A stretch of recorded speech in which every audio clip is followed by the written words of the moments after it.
Sayyidina Muhammad wa ala ali Sayyidina Muhammad.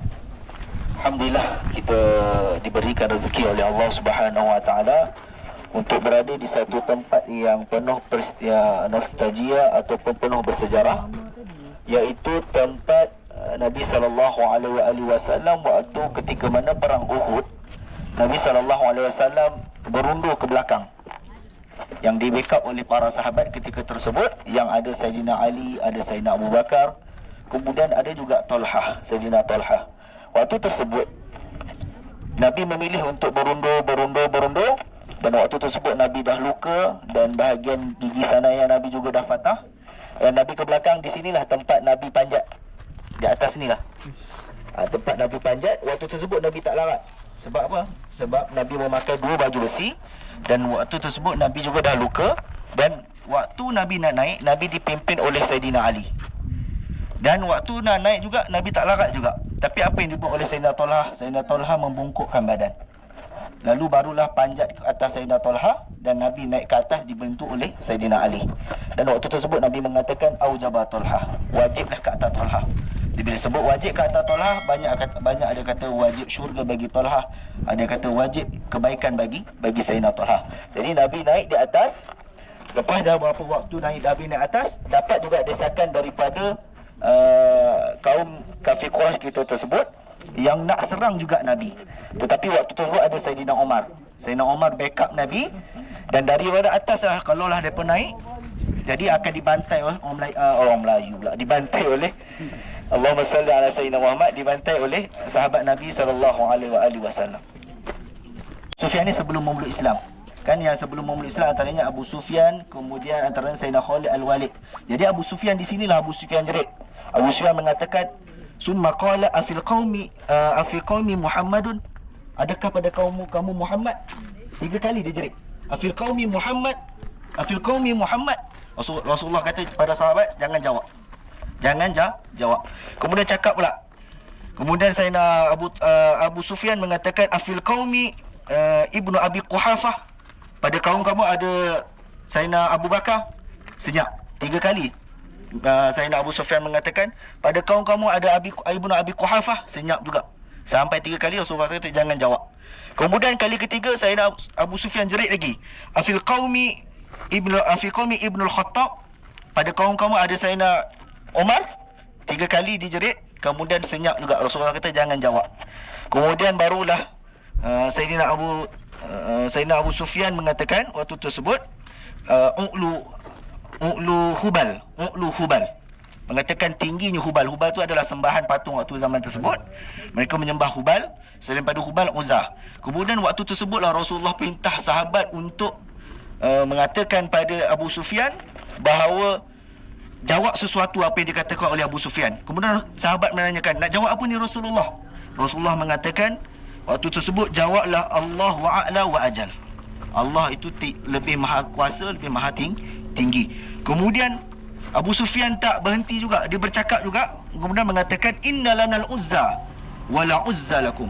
Maksudnya pada kami ada Uzza, kami sembah Uzza, pada kalian tak ada Uzza. Kemudian Rasulullah suruh juga jawab. Sahabat kata, kami nak jawab apa ni ya Rasulullah? Jawablah, kata Rasulullah sallallahu alaihi wasallam, Allahu maulana wala maulakum. Allah lah Tuhan kita, bukan Tuhan kalian. Waktu tersebut dah selepas berlaku jerit sama jerit, kemudian barulah Abu Sufyan patah balik pergi ke bahagian jenazah. Mereka menghancurkan jasad para sahabat yang telah dibunuh. Mereka turun ke bawah, mereka bunuh. Waktu tersebut Nabi bersihkan luka di bahagian atas, kemudian dibantu oleh para sahabat. Kemudian bila selesai, Abu Sufyan dan dengan tentera kaum-kaum yang lain yang menyerang Nabi tadi dah patah balik, dah balik ke Makkah Al-Mukarramah. Maka Nabi singgah di satu tempat tadi, nama dia Masjid Fasah. Di situlah berlakunya peristiwa Nabi solat duduk. Dan waktu tersebut sahabat ikut juga solat dengan Nabi SAW, solat Zuhur dan Asar. Dan para sahabat tengok Nabi duduk, sahabat juga solat duduk. Mengatakan mungkin masalah fiqhiyah, kalau boleh kita katakan waktu tersebut boleh solat duduk bersama dengan imam. Tapi dalam mazhab kita kena solat panas. Jadi yang kalau boleh kita naik hati-hati, kemudian tengok dalam tu, insya-Allah kita tengok bagaimana Nabi panjat. Mudah-mudahan kita dapat ambil ibrah daripada peristiwa ini. Dia ada lagi satu tempat kat belakang saya. Okey, belakang sana dia ada satu lopak. tempat sahabat ambil air tu dan basuh luka Nabi di Masjid Fasah ni. Okey, Sayyidina Ali ambil air daripada lopak dekat sana tu. Orang ahli Madinah sendiri cerita dan lopak dia masih ada lagi. Okey, ada lubangnya ada kat belakang. Dia ada memang ada dalam Ma'alim Al-Madinah Al-Madinah. Okey. Jadi ini dekat belakang sana sikit. Kemudian dicedok air daripada situ, kemudian dibasuh luka-luka Nabi di Masjid Fasah. Okey, Masjid Fasah. Dan di Masjid Fasah ni juga turun surah Al-Mujadalah. Ya ayyuhalladzina amanu idza qila lakum tafassahu fil majalis. Okey, fafsahu yafsahillah. Okey. Dan jadi ini kat situlah turun surah Al-Mujadalah ayat yang ke-11. Kat situ. Dekat Masjid Fasah sana. Dan kat situ ada mihrab. Mihrab itulah yang tempat Nabi SAW duduk dan solat zuhur dan juga asar kat situ. Dan di situ mihrab tu jugalah tempat sahabat membersihkan luka Nabi. Waktu Nabi dekat atas, Nabi masih dalam keadaan cedera lagi. Okey? Masih dalam keadaan cedera lagi. Jadinya sahabat-sahabat Nabi, papah Nabi bila dah semua musuh-musuh semua dah pergi dan dah pergi daripada medan Uhud ni. Kemudian sahabat-sahabat Nabi, Sayyidina Ali, Sayyidina Abu Bakar dan semua sahabat Nabi yang berada dengan Nabi, papah Nabi turun dan berhenti di Masjid Fasah tu. Masjid Fah ataupun Masjid Fasah lah. Kemudian Sayyidina Ali pergi ke satu tempat di belakang tu, ada satu lopak air. Kemudian Sayyidina Ali cedok air daripada lopak tu, kemudian ambil air tu bawa ke Masjid Fasah dan bersihkan semua luka-luka baginda Nabi SAW daripada kepala sampailah ke kaki. Sebab Nabi cedera teruk daripada kepala, pipi, kemudian tangan dan juga sampai kaki. Sebab sahabat-sahabat papah Nabi, sebab waktu tu lutut Nabi dah terlampau sakit. Memang Nabi tak larat dah nak jalan macam biasa. Jadinya sebab tu sahabat-sahabat Nabi, papah Nabi sampai ke Masjid Fasah dan Nabi duduk dekat situ. Sampailah Nabi dah boleh berjalan dengan baik, kemudian barulah dibawa pulang Nabi. Jadi yang kat situ tempat jarah turun ayat Al-Quran, tapi cuma tak boleh masuk lagi kan. Tak boleh masuk lagi. Jadinya jom kita naiklah sama-sama. Moga-moga kita naik sebab jabal ni dia akan berada di jannah. Faham tak? Jabal ni jabal yang pernah Nabi daki. Dan jabal yang Nabi sayang, Nabi cinta. Dan sebab tu ulama cakap kalaulah jabal ni yang Nabi sayang dan Nabi cinta akan berada di jannah. Jadi orang yang berada di jabal ni boleh jadi dia akan bersama dengan Nabi SAW di jannah. Sebab tu kita cakap ada raudhah tu, sebab tu raudhah tentang raudhah tadi ada hakikat, ada juga majaz. Tapi kalau daripada literal hadis, raudhah tu secara hakikat itulah adalah jannah. Jadi yang begitu juga Jabal Uhud. Okey. Hamim Dal. Kalau daripada atas dia nampak seperti tulisan Muhammad sebenarnya. Allah. Jadi di antara kelebihanlah Jabal Uhud ni, di antaranya yang kita sebut tadi, dia bergegar tu. Ada orang kata bukan bergegar, dia apa tadi? Bahasa dia tadi. Dia kata usbur. Orang kata usbur. Nampak? Usbur bukan usbur. Ya, tadi yang pakai slipper. Siapa yang pakai slipper tadi Rakam dia pakai slipper. Macam mana tu, nak laki dulu ke macam mana? Kalau apa tu?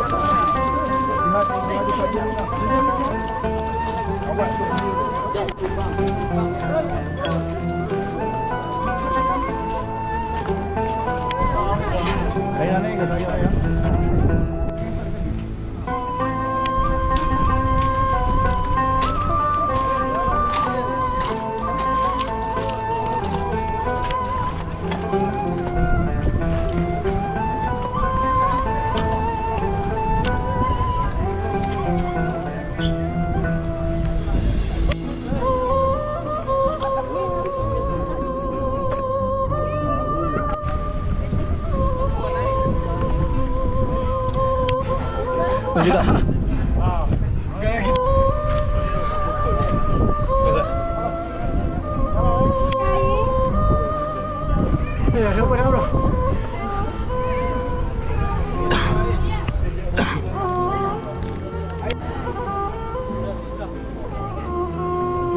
kamu?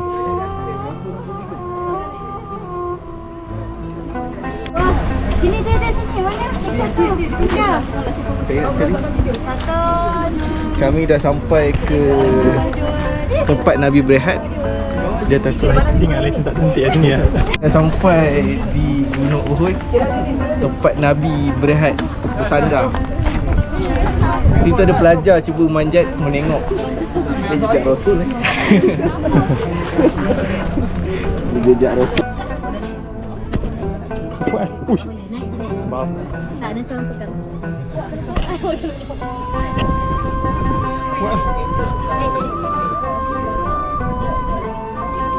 Sini.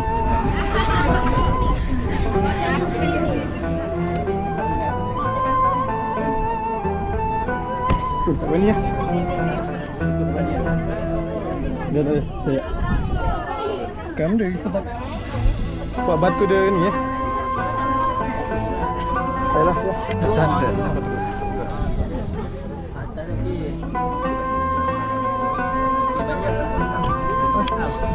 Boleh salah lebih. Dalam lagi. Salah jaga.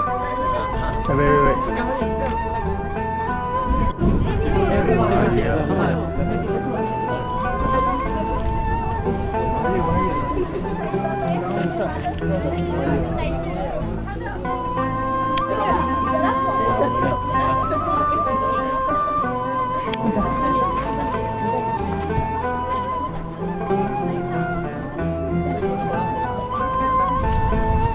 Jangan. Para mujahidin kita, para mujahidin talibul ilm.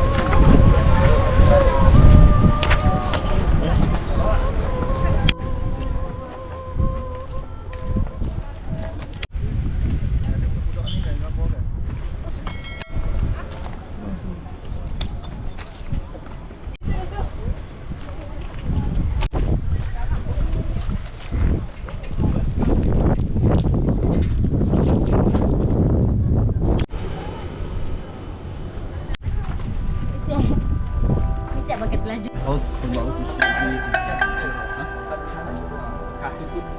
Alhamdulillah ila surah al-Baqarah ila juz'un basir.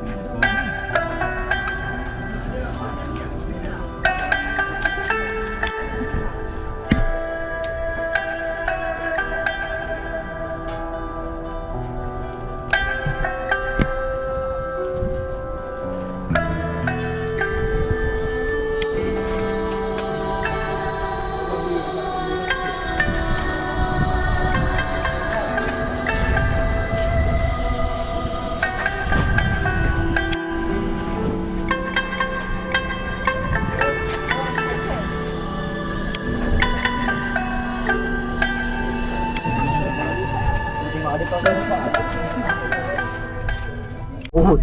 Tetapi yang kuatnya adalah Nabi berehat semasa nak pergi ziarah Uhud sebenarnya. Jadi Nabi berehat di sini dan di sini juga Nabi pernah solat.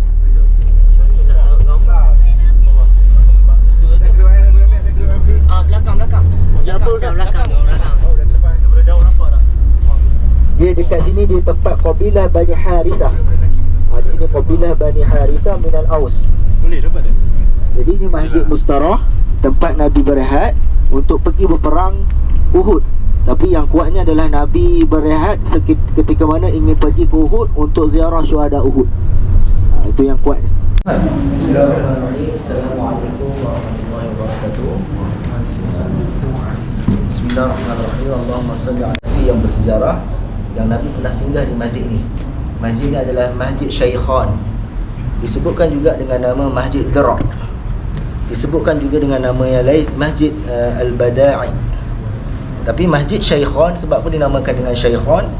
Kerana di sini ada dua kubu Syaikhan daripada kaum Yahudi. Diorang dia ada dua kubu yang berdekatan dengan tempat ni, maka dinamakan dengan Masjid Syaikhan. Kemudian Masjid Dir', sebab Masjid Dir' ni dinamakan Masjid Dir'. Dir' ni maksudnya baju besi. Baju besi untuk digunakan peperangan. Jadi Rasulullah SAW memakai baju pertama, baju besi yang pertama di Madinah Al-Munawwarah. Kemudian selesai daripada memakai baju besi di sana, Rasulullah terus bertolak untuk ke Uhud. Kemudian Rasulullah berhenti di sini, dan di sinilah Rasulullah duduk pada waktu asar. Pada waktu asar, kemudian Rasulullah bermalam di sini, maghrib dan isyak. Kemudian sebelum subuh Rasulullah akan bertolak di sana. Sebab tu ada kaul yang kata Rasulullah solat di bustan di bahagian Uhud. Kemudian ada yang kata Rasulullah solat di Masjid Al-Ainain. Ada juga riwayat kata solat di Masjid Al-Askar. Jadi banyak riwayat. Ala kulli hal, di sini tempat Rasulullah pernah singgah. Rasulullah solat di sini 3 solat. Solat asar, solat maghrib, solat isyak. Dan di sini ada satu peristiwa yang menarik, iaitu Rasulullah SAW ketika mana di sini beserta para sahabat. Ummu Salamah, Sayyidah Ummu Salamah, isteri Nabi SAW datang. Beliau datang ke sini. Apa yang beliau buat? Beliau bawa bikatfin mashwiyah. Ummu Salamah bawa makanan waktu tersebut. Bawa makanan panggang daripada kambing yang dipanggang, yang dibakar, dibawa di sini. Kemudian bawa juga nabiz. Nabiz ni campuran air dengan Allahumma salli tamar, yang direndamkan dalam tamar, maka namanya nabiz.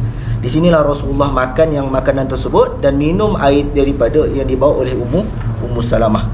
Itu kisah yang menarik. Di sini Rasulullah pernah makan, maksudnya. Kalau anda kata ada rezeki esok, dah tahu peristiwa ni, bawa kambing makan di sini. Bawa nabiz, kita makan di sini. Kalaulah ada rezeki. Allah sallallahu. Jadi di sini ada peristiwa, dan peristiwa juga ada satu peristiwa di sini juga katanya ucapan. Dikata di sinilah Abdullah ibnu Ubay berpatah balik bersama 300 orang tentera. Rasulullah bawa 1000 orang tentera. Kemudian Abdullah ibnu Ubay menghasut lagi 103 orang untuk patah balik, untuk tidak menyertai Uhud.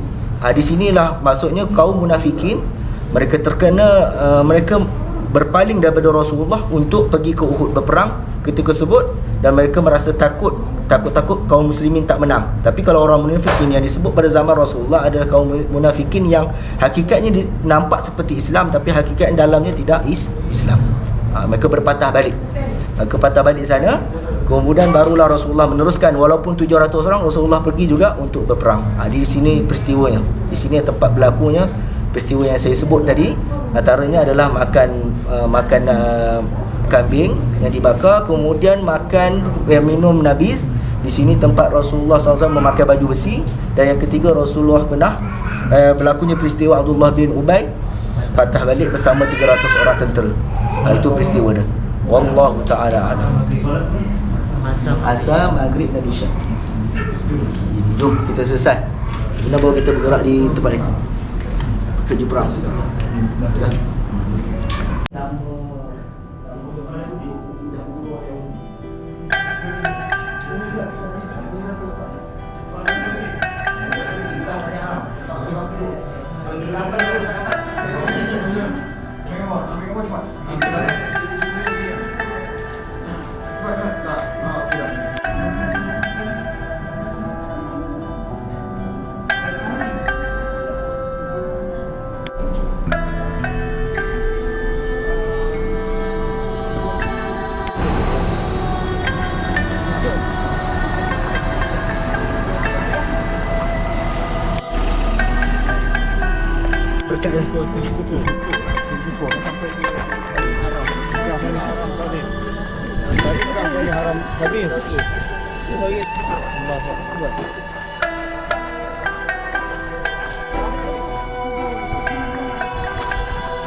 Kata ahli Madinah yang selalu ziarah sini, katanya ada pasal lopak juga, yang tempat Rasulullah mungkin berwudu. Di atas tu ada nunggu.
Nabi tak ada. Kemudian sampailah di sini, Sayyidina Muaz bin Jabal naik sikit hinggalah bertemu Nabi di sini. Bila bertemu Nabi di sini, apa yang Nabi buat ketika tersebut? Nabi sedang sujud. Sujud yang lama. Nabi sujud yang lama di sini, dan Sayyidina Muaz ibnu Jabal menyangka bahawa Nabi telah wafat. Qad qubida. Zanantu anna Rasulullah sallallahu alaihi wasallam qad qubida. Jadi waktu tersebut menyangka bahawa Rasulullah telah dijemput oleh Allah Subhanahu wa taala. Kemudian selepas itu Sayyidina Muaz bin Jabal radhiyallahu taala anhu menunggu Nabi SAW selesai daripada sujud, dan Nabi bangun daripada sujud tersebut walaupun sangkaan beliau bahawa Nabi telah diambil nyawa oleh Allah Subhanahu wa taala, dan rupanya Nabi bangun. Bila Nabi bangun, kemudian Nabi mengatakan pada Sayyidina Muaz ibnu Jabal bahawa telah datang kepada aku Sayyidina Jibril alaihi salam, yang bahawa Sayyidina Jibril alaihi salam menyampaikan salam daripada Allah Subhanahu wa taala kepada Nabi Muhammad sallallahu alaihi wasallam. Maksudnya di sinilah tempat Allah menyampaikan salam kepada Nabi Muhammad sallallahu alaihi wasallam. Kemudian menceritakan lagi bahawa Allahumma salli ala Sayyidina Muhammad, malaikat Jibril memberitahu kepada Nabi bahawa ma tuhibbu an asna, apa yang kamu suka untuk aku lakukan waktu tersebut. Kemudian Nabi jawab wallahu a'lam. Ini antara adab Nabi sallallahu alaihi wasallam dengan malaikat Jibril, bahawa menyerahkan segalanya kepada Allah Subhanahu wa taala. Kemudian malaikat Jibril alaihi salam pergi. Kemudian datang semula kepada Nabi. Kemudian malaikat Jibril mengatakan kepada Nabi sallallahu alaihi wasallam bahawa Allah tidak akan sekali menyakiti umat kamu. Ini special lah kita maksudnya. Maksudnya Allah sama sekali tidak akan menyakiti umat kamu. Sallallahu alaihi wasallam. Itu adalah berita gembira dan menyebabkan Nabi sujud sekali lagi. Boleh jadi ataupun boleh jadi berita tu Nabi ceritakan sebelum Nabi sujud. Nabi ceritakan kepada Sayyidina Muaz ibnu Jabal bahawa Nabi dapat berita daripada Allah, apa yang kamu suka untuk aku lakukan. Kemudian Allah menyampaikan salam sebelum tu, kemudian menanyakan kepada Nabi apa yang aku ingin lakukan pada kamu wahai Rasulullah. Rasulullah menjawab Allahu a'lam. Kemudian pergi. Kemudian datang malaikat Jibril sekali lagi, kemudian mengatakan bahawa Allah tidak akan menyakiti umat kamu. Maka Nabi sujud selepas itu, dan Nabi sujud yang lama. Tanda sujud syukur di sini. Nabi bersyukur bahawa itu adalah berita gembira yang didapatkan daripada Allah secara langsung melalui malaikat Jibril alaihi salam. Itulah peristiwa. Sebab itulah kebanyakan orang yang datang sini dia akan sujud di situ. Dan wallahu a'lam, mungkin secara tepat juga Nabi berehat di sini waktu malam. Nabi duduk berehat di bawah batu tu. Nampak macam ada lengkukan di situ. Nabi duduk di situ, dan di sebelah, mungkin boleh jadi juga di tempat tersebut ataupun dekat dengan tempat tersebut Nabi sujud di situ. Boleh jadi kita datang di sini, kita ambil berkat insya-Allah. Mudah-mudahan kita mendapat keberkatan Nabi Muhammad sallallahu alaihi wasallam. Wabillahi taufiq wa hidayah. Assalamualaikum warahmatullahi wabarakatuh. Sayyidina Jabir menyebut Rasulullah di sini. Ada. كتابة عين الرسول. Kalau kamera nak action. Kamera nak action. Tarik sikit. Ya Syangkiti, uskur lana alamati. Kita nak ke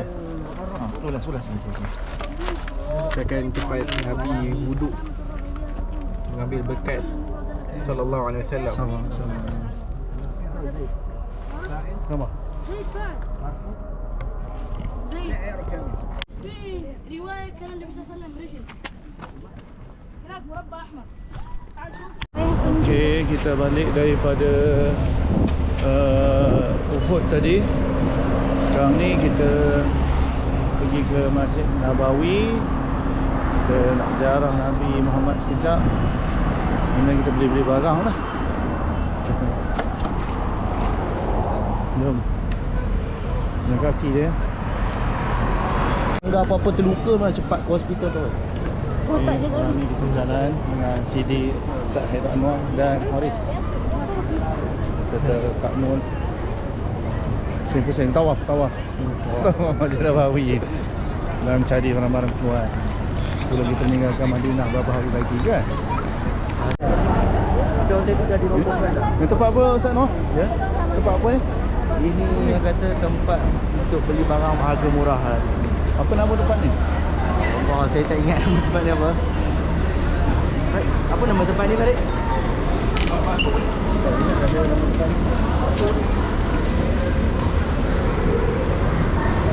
Ada kedai-kedai ni Eksklusif Ada jual makanan lagi kat tu.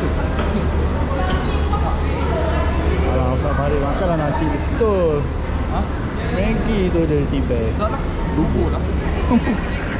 Mana boleh makan Maggi? Oh dia. Lagi tu. Ni bubur apa ni? Bubur Nor tu ke? Bro. Indonesia punya. Malaysia. Agak tu kena letak kelam tu. Korea. Everything Waria.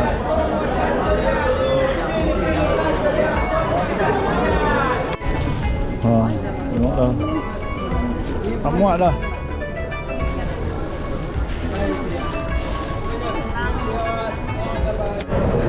Saya kita nak beli. Ini saya sejadah pula. Sejadah tulis nama. Mari kita balik. Ada yang kecil. Tulis sama nama orang yang nak ditulis. Cuma ni nak tulis kat mana? Itu yang sup ikan itu enak kan? Wah, restoran Asian food. Enak. Apa nama kedai ni? Ikan apa? Sup ikan itu kayak daging tapi enak kan? Boleh. Daging Malaysia tak enak. Boleh. Sup ikan. Oh. Sup ikan ya? Right. Sup ikan satu. Air. Ini airnya belah sini. Ya, di sini kan. Ada saya baca ikan ya, minumnya kayak. Ada cincau, es campur, lemon tea, es teh, jus mangga, jus jeruk. Okay, sana. Okay ya? Okey, alhamdulillah. Sehari? Kopi. Kopi ya? Kopi tu susu. Tak nampak macam teh ya. Bang tengok. Sabar dia cerewet sikit. Jangan. Dia tak kenal. Dah macam air susu lah. Kan? Ada pun teh. Kalau orang yang pandai buat teh, itu tidak dikategori teh lah. Kamu kerti buat teh. Kamu punya teh. Kalau bukan untuk teh. Wah, boleh pula. Mana? Okay, terima kasih pada semua. Ni satu episod dah ni. Kita tengok ya. Apa? Satu lagi. Ni sejadah tak bertulis yang bagi. Assalamualaikum warahmatullahi wabarakatuh. Selamat datang ke Pondok Zawiyah Kiswa di Kampung Ceruk, Syabudin, Temerloh. Nombor mutalik khas Wakaf Pahang anda tu tengok gambar. Yang tu pula Yang Amat Mulia Tengku Amin menyerahkan CJ pelantikan pada 25 Februari di Kuantan.